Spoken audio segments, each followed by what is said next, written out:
I'm Aurelia Hoyos, and this is Book Study Part 3.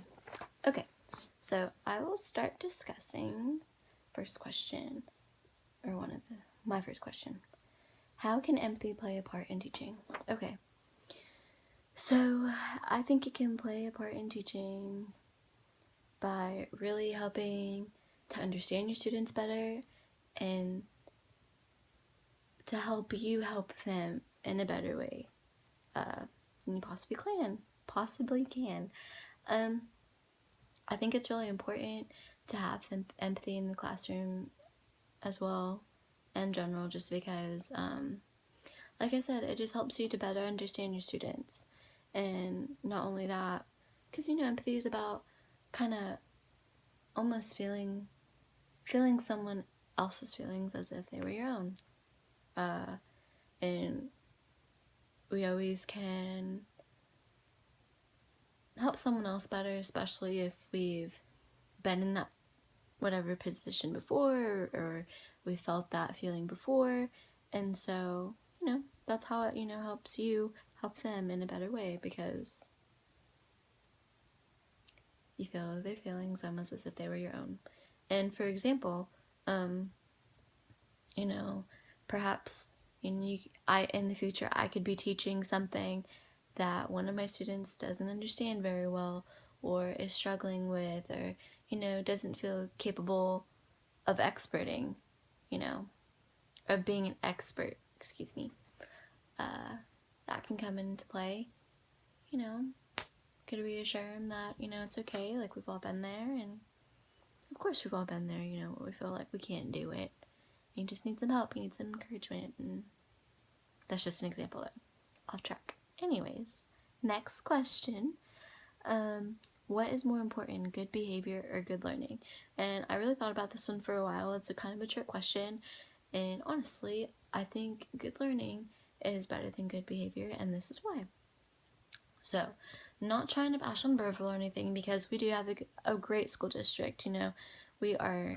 We're not down there, we're not infamous, we have a really good school district, but good learning, and we have great teachers, and I have outstanding learning. So aside from that, if I were to go to Finland, if I were to go to a different country where education standards and all is held to a really high standard, you would expect amazing teachers, amazing technology, great teaching tools / equipment.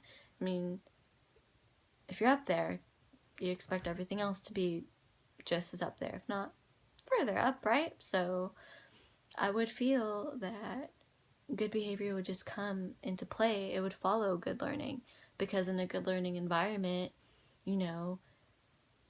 it's more focused and things are more serious and, held up to that high standard. And so with all that, those are all good things. I don't think bad behavior would follow that. I don't think someone with that bad behavior would even could even withstand an environment like that. They'd probably go to a different school. So if that makes any sense. If that makes any sense. I've had a brain fart. But yeah, I just feel that good behavior it'd be inevitable in a good learning environment. So it just come right into play. Okay, next question. Which is more important? Oh, I already said that one. How does Finland consider special ed students versus the US? This is actually really cool when I read about it. What did it say again? How do they consider them?